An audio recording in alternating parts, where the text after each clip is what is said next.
Welcome to In Progress, a podcast to help you grow and learn how to become a better version of yourself. Now, here's your host, Michael Cirigliano.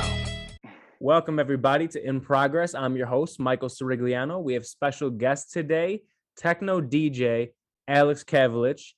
He's going to talk to us a little bit about his journey and struggle through drug addiction and how he came out on the other end. I know I drink a lot, but man, if I ever try heroin, punch me in the face.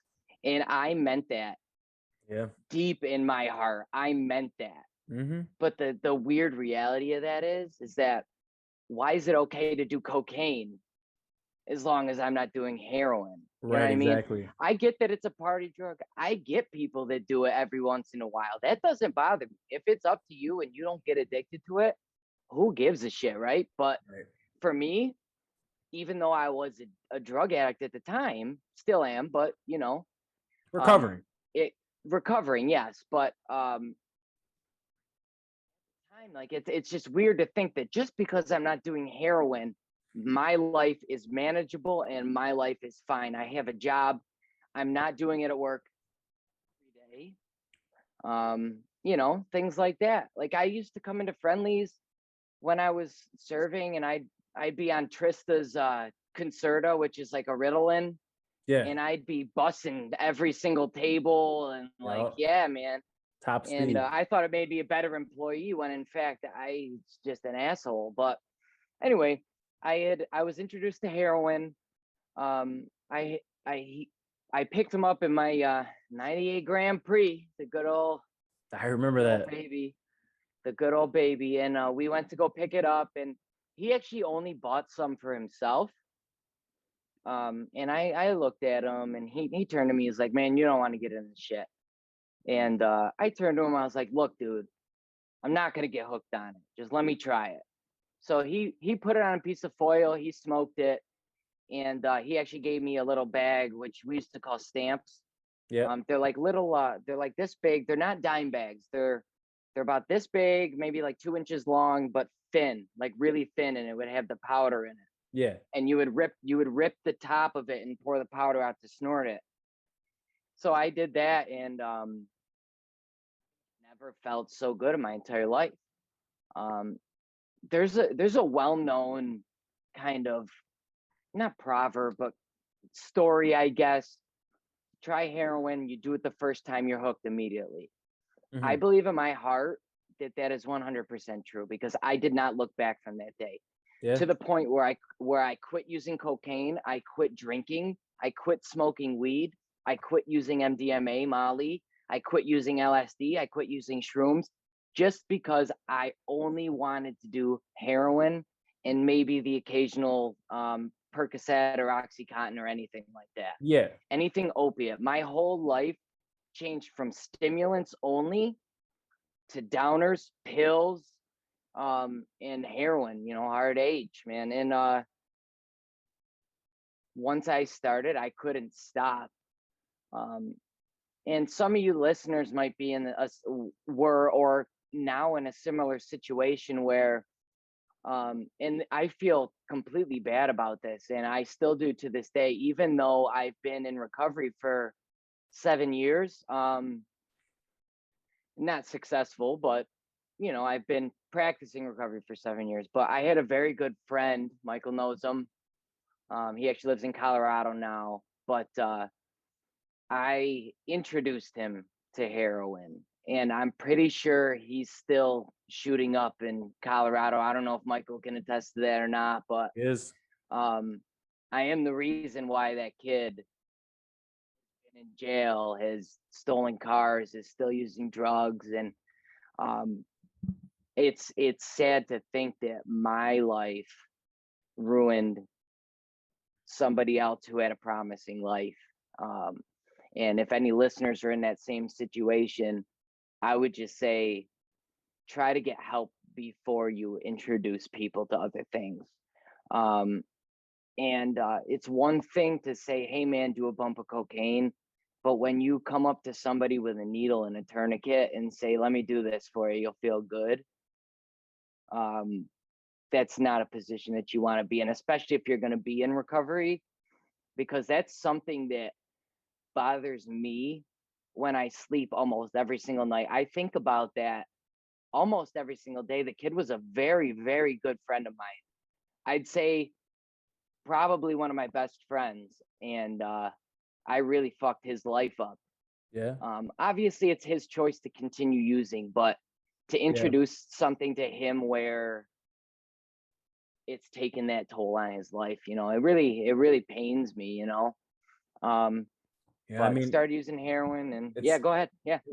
it's good. The thing is, like, it's awesome that you were able to get away from that, but with him, he was just so much more impulsive than you, so much more willing to do whatever than you. And he was the type, like, you were lucky because you had a good mother to fall back on, right? Because I know when you were going through, I remember like the extents that you went to not get caught doing it it was extensive. I remember we'd be hanging out at the local trap house. And I'd be I'd be seeing Shout you, out to Chad. you know, stop. Yeah, hope you're doing well, man. But I remember you would be there and you would be saying to me, you'd be like, no, I gotta go to therapy tomorrow and I can't do this, and this drug because it'll show up on my drug test tomorrow. Mm-hmm. And so you'd be selective on what drugs you would take because of that. And the person that we're talking about that is continuing to do it, his family was like kind of like so hardcore religious that his family was like, okay, you're fucking your life up, good luck. And so like where you were lucky, you had like supportive family and you had like me backing your decision. Granted, I didn't do anything when you were doing the shit. But you had me back and like, yeah, you definitely want to go through rehab and all that shit. He really didn't have that. Like I was his friend, but like at the end of the day, I'm not going to force you to do something.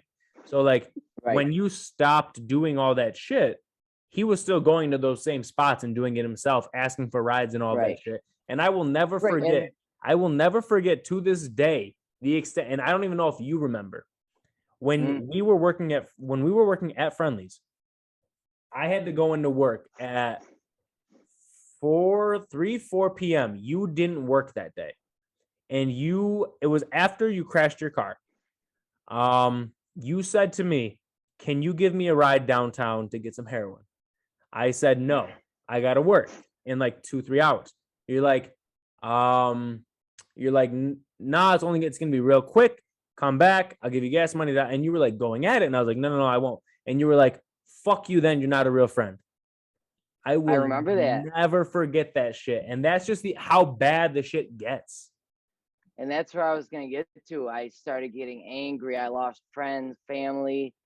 And a lot of times you hear this in like recovery rooms, like an AA or an NA, even group outpatient, things like that at hospitals and recovery centers.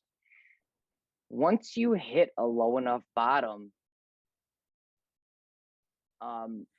sometimes, not all the time, but once you hit a deep enough bottom, recovery doesn't sound as unappealing. And in AA, we talk about high bottoms and low bottoms. Yeah. There's a lot of people that need to hit that low. And I was one of them. Mm-hmm. And there's some people that maybe take a sip of alcohol at work for the first time, and that's their bottom. That's what forces them into recovery. Like, oh my God, I'm drinking at work, things like that. Yeah. But like back to the crash the car, I remember that this was October of 2014. And I had gotten sober and clean for the first time in November that year. So October, it was just before Halloween. I remember I took a coworker of ours at Friendly's home to his place in the city. And I ended up driving to a popular corner in the city. I don't know if I should say the area. I'm not going to.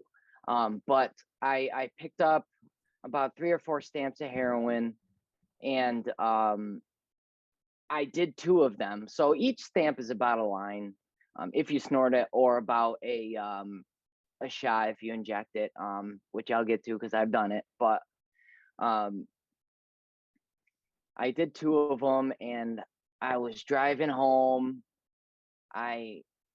This story is actually a what started my fall to my bottom. So I ended up stopping at a red light at a corner. It was rush hour traffic in the city. That's recipe for success right there. But I passed out. I nodded out at the wheel. I woke up maybe a couple seconds later, looked up, and I noticed the light was green. So I'm thinking people are behind me waiting. I just fell asleep for 10 minutes, and so I floored it right into the back of some old lady. And the insanity of this is that I didn't call the cops. I didn't make sure that she was okay. I drove next. I backed up, pulled to the side of her car, looked over to the left at her. She was looking at me, kind of shaking at the wheel, like what just happened. Yeah. And I gave her a thumbs up, and I floored it. I was gone. Well, you gave her the gone. thumbs up and dipped? Yeah. I was like, yeah, you're good. And I just drove. I was gone. Damn. Driving down the expressway, my hood's flying up, hitting the windshield. I ended up having to call my stepdad to tie it down and bring me home.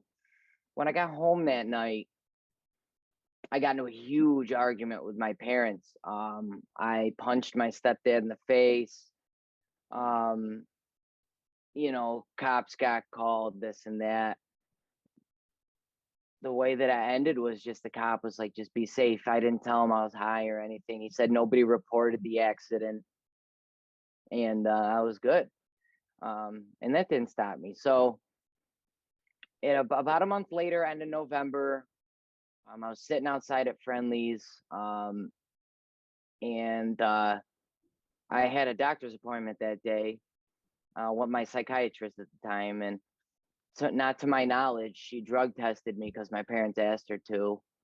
And I obviously pissed dirty for multiple things. But it wasn't just the fact that she made me say, yeah, it was dirty. Like, I admitted, I was like, yeah, it was dirty. It's not that she only made me say that. She turns to me and looks at me and goes, what was it? So I had to sit there in front of my doctor, my mom, and my stepdad and tell them that I had cocaine in my system, marijuana in my system, Molly in my system, and I stopped there. She looked at me and goes, what else? And I looked at my mom, I looked back at the doctor, I said, heroin. My mom just broke down. My stepdad had his mouth is open, like really like open. And my doctor goes, I just saw opiates. I didn't know it was heroin. And my mom looked at me and she goes, are you going to stop? Do you want to get help? Because I'll pay for it. And I looked at her and I said, fuck no, not at all. It's my life. I like it. And I was at that point, I was doing wait, you heroin doubled down on it? I sure did. Yeah. Damn. Oh, yeah. And at the time then, I was using heroin maybe every 6-7 hours so I wouldn't get sick. I wasn't even getting high anymore. I just had to do it because I would get sick. And I went to bed that night, and she told me the doctor's office, she goes, well, if you get high, you can't come home. Fine, whatever. I stayed at our friend's that night, got high.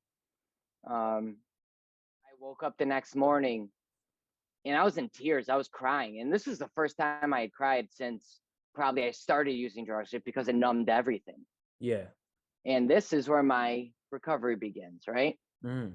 I called my mom. I picked up the phone. I called my mom, sobbing. Mom, I need help because I can't do this anymore. And that's how my recovery started. So we went through that whole long story of what happened, right? So now we can talk about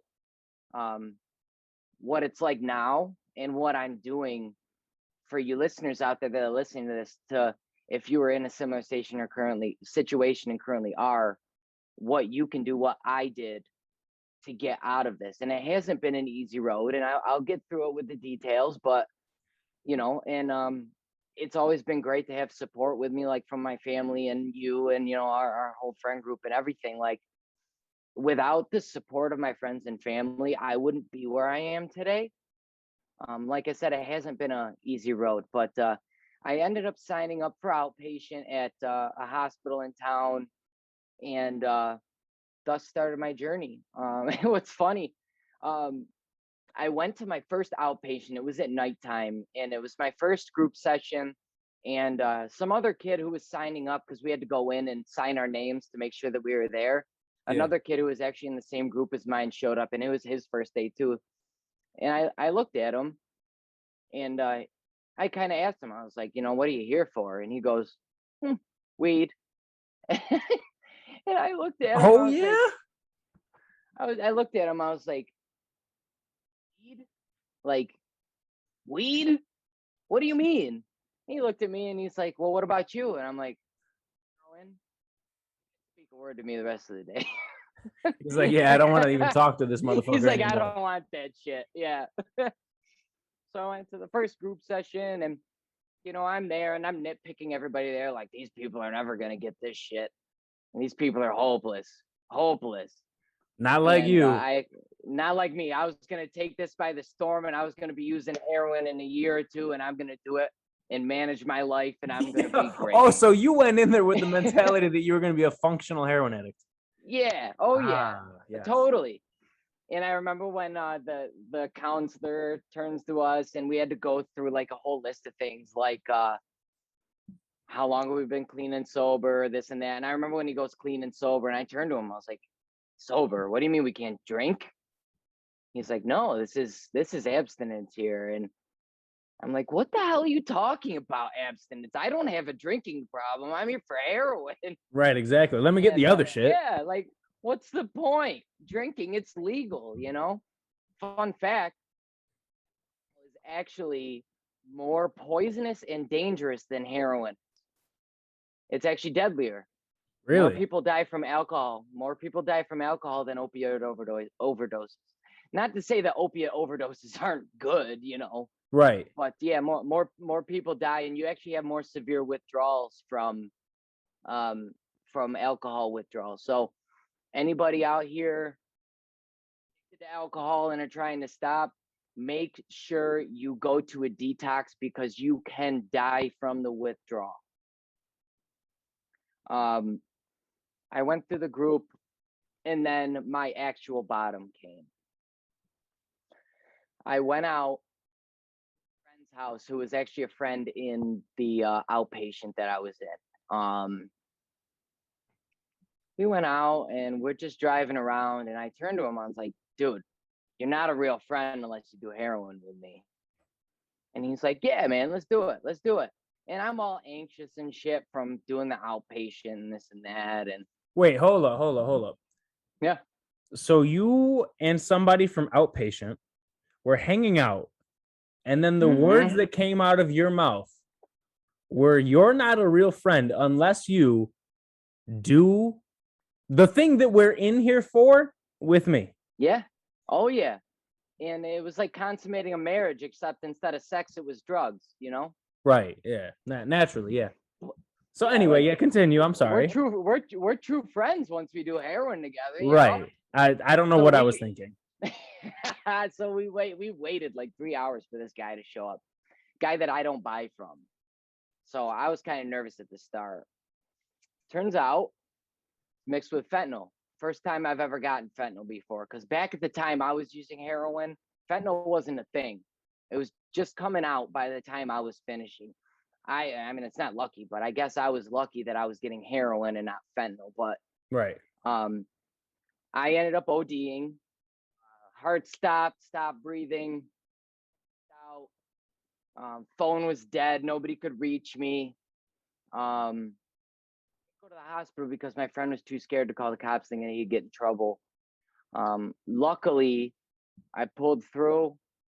I woke up at his house. I was laying in his bed. So somehow I must have gotten inside and laid down. And what's going through my mind at this 4:30 in the morning is my mom hasn't talked to me since 8 p.m. I just overdosed on heroin, fentanyl, whatever.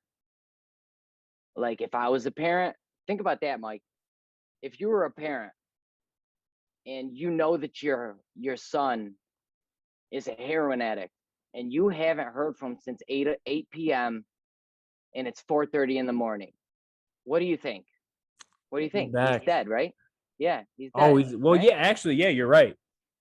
Yeah, he's dead. Yeah. I called my mom at 4:30 and she's like, "Oh my God, Alex, you're alive." And I'm like, "Yeah, I'm just gonna lay down. I'll be home soon." So I laid back down and I was driving home. It was like 8 in the morning. I'm driving home from, like, I don't even know where, Scottsville maybe, Mm-hmm. and threw up all over my car, sick again, and then I started to realize that I don't have control over my life. My life's unmanageable. I'm addicted to heroin. I can't work. I can't even look my mom in the eye. I can't speak to any of my friends because I burned all those bridges. Like, we didn't even talk for a good, what, year maybe? I mean, here and there, but really. Yeah, we kind of Um, went our separate ways once it got to that point. Yeah. yeah, and I pretty much had lost everything. And for some people that deal with this, you have to lose everything to get something. So I really tried the next time. I went back to outpatient. I met a really, really good friend of mine, still a good friend of mine. He's actually in the rooms of AA, which I started going to. I'm not going to say his name because of anonymity. We're not allowed to say other people's names who's in the program. He's a very, very good friend of mine.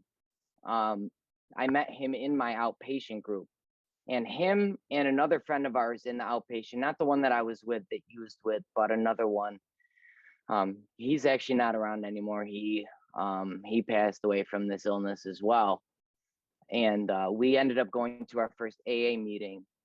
I was so nervous. I showed up right on time because I knew I didn't want to be early. I did not want to talk to anybody. I just wanted to see what it was like. I didn't want to be involved. I didn't want to do it. I just wanted to clean my side of the street so people can start trusting me. People can start believing that I'm doing better. There was an ulterior motive, and there's always been an ulterior motive in my entire life, Mm-hmm. right? But after that first AA meeting, something had changed. I found that it was a lot more, I thought it was better than outpatient. Like, I made sure that I got to AA meetings more than I got to my outpatient groups. And at the time, outpatient was 3 days a week. And for once in my life, I wanted to do something for me. I looked at these people in AA, people that had been clean and sober for 35 plus years, 20 plus years, 15 plus years, even 2 years caught my attention, right? Right. And I wanted to finally do this for me. And for you people out there that are struggling with this, I would say go to every single city in the United States. If you're living in the United States, every single city has an AA and NA page. It's literally the city name. So for us, it's Rochester with the letters AA or NA at the end of it.com. That website will go to the city's entire meeting list every day, every hour. Just do it, because even though recovery sounds scary because it's a whole unknown and you don't think that you can live without drugs and alcohol, it's the best thing that's ever happened to me. And I didn't get this immediately, right? Right. I got clean from heroin, but I still drank. I still used cocaine every once in a while. And I actually even picked up Percocets again towards the end of about 3 months ago. So even though I've been in recovery for about 7 years now, I've really only been in real recovery for about 3 months. But here's the deal. This is why I advocate this for anybody dealing with drug and alcohol addiction. I've got my life together in a matter of 3 months. Not fully, but it's better. Right. I can manage it, right? I can go to work and not have to worry about getting high or drunk at night. I can deal with my emotions. People trust me. I've made a lot of friends that are clean and sober. And the best thing about recovery is being around people that are clean and sober, and being around people that don't push drugs and alcohol on you because they know that you're going through something. Right, exactly. As Michael knows, I just got a brand new job. I'm going into healthcare. I'm going back to school. I have money to afford rent. I have a brand new car. For anybody that's struggling out there, I know how hard it is to give up what you've been doing, at least in my situation, for 10 plus years. It's so hard because it's all you know. Mm-hmm. But once you start that journey and take your first step into recovery, things start happening. Right. I'm not a religious person. I do claim to be a little spiritual. And I know Michael had some people on this show, right, about spirituality. I would check that out. I would really check that out. Based on the fact that there's something greater than me that's out in this world. And because of that, I can stay sober and clean a day at a time. I'm not the one that makes the sun go up, right? Right. I'm not the one that makes the moon and the stars come out, right? I may not call it a god, right? I'm not religious like that. But However, a higher power. It's a higher power, exactly. And that's what we preach in AA and NA, is to find a higher power. Because if I was managing my life, I would still be using heroin, right? Mm-hmm. Something out there is helping me stay sober, whether it's a god, whether it's not, right? There's something out there that's greater than myself, and I can acknowledge that. And that's what helps me stay sober one at a time.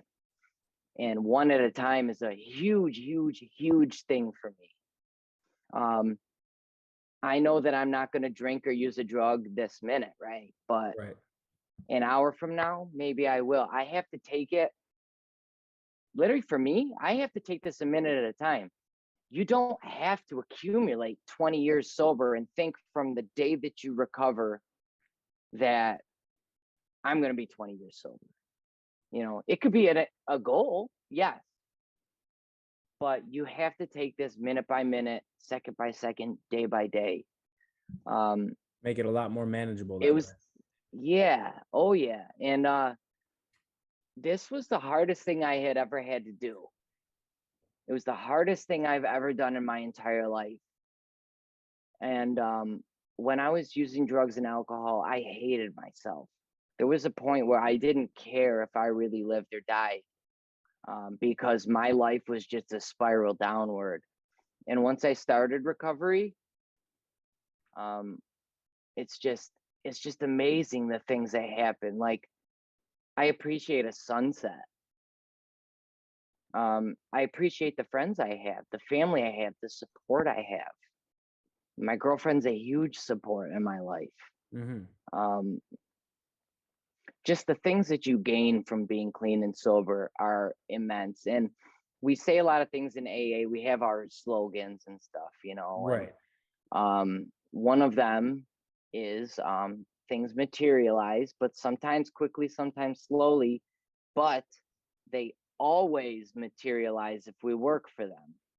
100%. Put in the work, you will get there and you will achieve your goals. For anybody listening to this today, tomorrow, whenever you listen to this, if you do, being sober is scary when you're in the thick of it, of using. However, being sober in recovery is much better than dying by the needle. And that's really kind of all I have to say, I guess. Michael, you got anything to add or questions or anything? Yeah, I wanted to actually follow up. First of all, that was amazing. The fact that you were able to break that down so much. I even learned things about you that I didn't know. I'm sure a lot of the people that do listen to this, they are from our hometown. A lot of them are people that know both of us. So the fact that they can get a look into who you actually are, what you've done, what you've accomplished is something that not everyone has the ability to do. A lot of people, when they go through this, are secretive because the time that they spent going through this dark period is something they don't want to talk about. And the fact that you were able to It's do also that, something they don't want to get out of as well. right? And that's the hardest part, is making that jump to accepting the fact that you have a problem, your life is unmanageable, and that there's something that needs to be done to live a better life. And I mean, 100%. that's just something I've learned over the last 7 years, is that drugs and alcohol, the high that you get from it is not even a high compared to what life is like when you try and succeed and see these things materialize in front of you. Absolutely. No, you're absolutely right. Now I wanna turn the energy of this podcast over to something a little more positive. I want to talk about your life now, your life in the future. Yeah. So since getting clean, since going through all of this, what what is your life like now as opposed to what it was then? Like, what can you say? Like, obviously it's better. You've said it multiple times in the story. It's much better now. What's it been like now, and why would you not want to go back to that? One word for you, Michael. Well, two words actually. I'm free. I'm free. Yeah. I'm free from that burden of having to get high just to not be sick. I'm free of that burden of hurting people. I'm free of that burden of losing everything that I had gained in all of my schooling and, all that stuff. And the reason that I won't go back, and I can't ever say that I would never go back, I can't tell the future, but if I take this a day at a time, the reason that I will never go back is the fact that I like myself. I like the person that I've become. Um, and I don't look at my past as a with drugs as a bad thing anymore. I think that it has shaped me to be the man that I am today. And the reason I won't go back again is just the physical part of it, of just, I don't want to feel like that again. I don't want to lose friends. I don't want to lose family. Do you know how hard it is to walk into your own house and have your mom not believe a word that you say? Um, just, I'm free. I feel so free. Yeah, that's probably the biggest takeaway that I've gotten from your story is just the fact that you went from having to depend on this drug and your entire life was revolving around getting this drug just to be what you thought at the time was just normal. Just like that normal regular you. And now you're at a point where you don't need that and you still are the regular you. Um Yeah. what does the future hold for you now that you're clean? What does your future look like now? Oh man, that's a tough question actually. I mean, like I said before, I can't predict the future. I can't predict how long I'm going to stay clean and sober. If I last the entire rest of my life, that's great. But if I do stick with this program, if I do stay clean and continue asking for help, I believe nothing but good things are going to happen. Like I said earlier, I mean, I got a new job, I'm getting in a new career path, I'm going back to school. I mean, in the quick amount of time that has happened, I mean, I feel like the world holds endless possibilities for me. Um, Absolutely. I see it. as long as I'm not drinking, as long as I'm not getting high, I feel like there's endless possibilities. I feel like there's no peak to that mountain. 100%. No, I absolutely agree. I mean, everyone, even in spirituality, it's a common saying, basically, manifestation, right? So manifestation, you get what you want, you get what you go after. And anybody, I mean, this podcast is full of entrepreneurs, this podcast is full of motivational speakers, spiritual people, I mean, you name it. And everyone preaches that same thing of manifestation. You go and get what you want, and you'll end up having that. And with you, it's that same thing. You got clean. You, since I've known you, since before all of this even happened, you were saying you wanted to be in the healthcare profession. And now you're clean. And only after 3 months, you're getting into the healthcare profession. You're going to school to further your education, to be further into that. Like, manifestation is huge. And it all starts with you believing this is what you want to do and going after it. And you did that. And your turnaround time was insane. Literally, you got clean, and a few months later, you met somebody by chance that gave you the opportunity to get in this field. So talk about a higher power right there, man. Right, exactly. That's it right there. Something is doing for me what I could not do for myself. Exactly. And I've seen that ever since I became clean and sober, that there's something out there that will do for me what I cannot do for myself.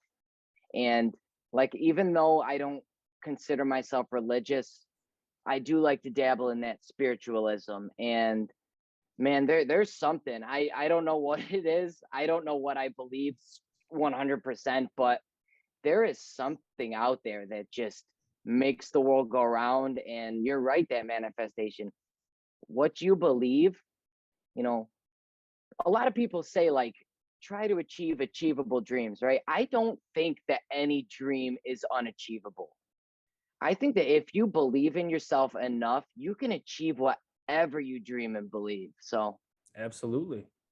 I believe the same exact thing. You know, I'm doing this, I'm doing my things on the side too. I don't have the hurdles that you went through.